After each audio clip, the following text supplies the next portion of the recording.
আমি আজকে একটু আলু দিয়ে গরুর মাংস রান্না করে দেখাবো। প্রথমে আমি কড়াইতে তেল দিয়ে দিলাম পরিমাণ মতো, পেঁয়াজ দিয়ে দিলাম। এখন আমি এগুলোকে একটু ভেজে নেব। পেঁয়াজ ভাজা হয়ে গিয়েছে, এখন আমি একটা একটা মশলা অ্যাড করবো। আমি এখানে 1 টেবিল চামচ করে আদা বাটা রসুন বাটা দিয়ে দিলাম।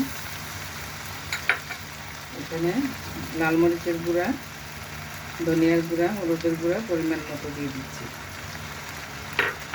একটু লবণ দিয়ে দিচ্ছি।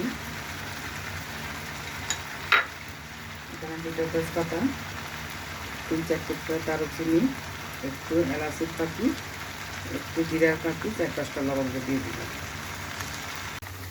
এখন আমি মশলাটা কষিয়ে নিচ্ছি।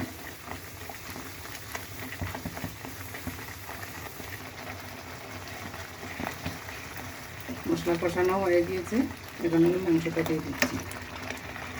মাংসটাকে কষিয়ে নেব কিছুক্ষণ, পরে আমি মাংসের সাথে আলু অ্যাড করব।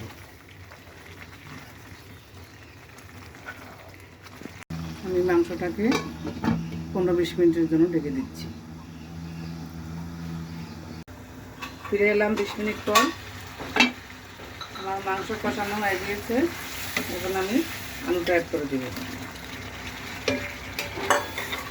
আলু দিয়ে একটু নেড়ে চেড়ে আমি গরম পানি দিয়ে দিচ্ছি। গরম পানি না দিলে মাংসটা শক্ত হয়ে যাবে। পরিমাণ মতো জল দিয়ে দিচ্ছি।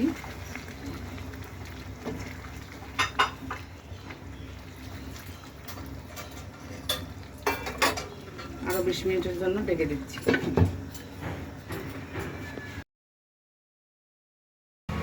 ফিরে এলাম 20 মিনিট পর।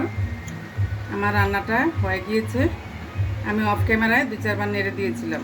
আমার মাংসও সিদ্ধ হয়ে গিয়েছে, একদম তৈরি সার্ভ করার জন্য।